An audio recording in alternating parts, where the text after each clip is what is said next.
Hi everyone, today's video is just a quick update on the cannas. These are the seeds that I sowed almost exactly a month ago, and as you can see they're starting to like actual canna plants now and not just little seedlings. So I used the boiling water method to germinate these. They germinated really quickly, they started to grow fast, and they actually grew a little bit too quickly to be fair. I didn't have enough light for them, which you can always tell because the leaves look a little bit pale, the plants look a bit sort of drawn out and droopy.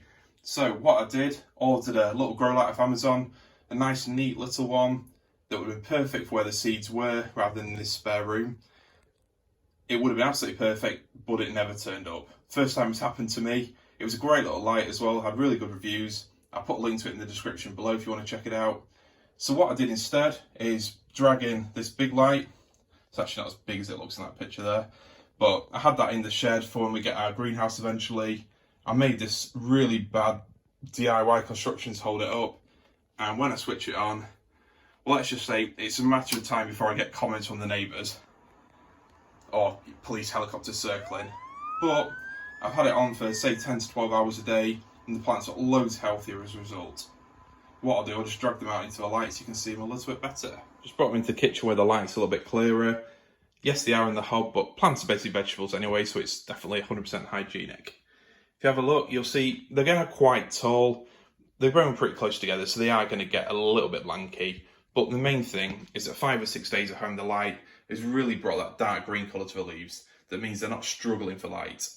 So what I did when I realised that they were getting too warm and I didn't have an additional light for them, I turned off the propagator base.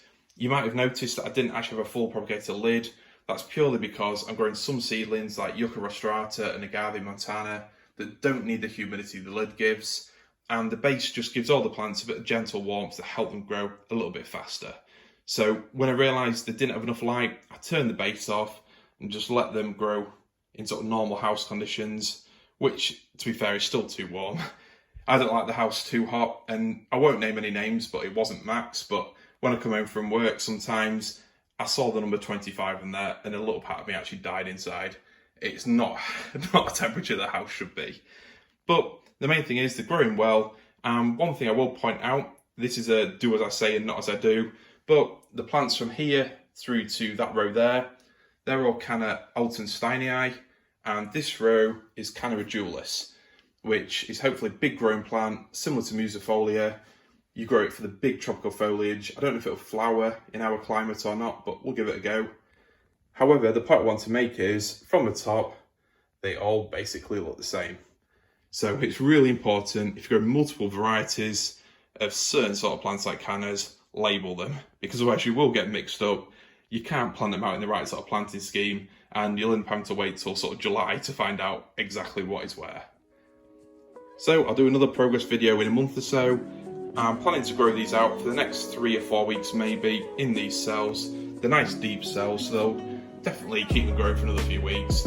I'll pot them up into larger pots, say early to mid-April, and they'll go in the polytunnel late April for a few more weeks, and then it'll be time to plant them out, but only when the risk of frost is gone. See you soon.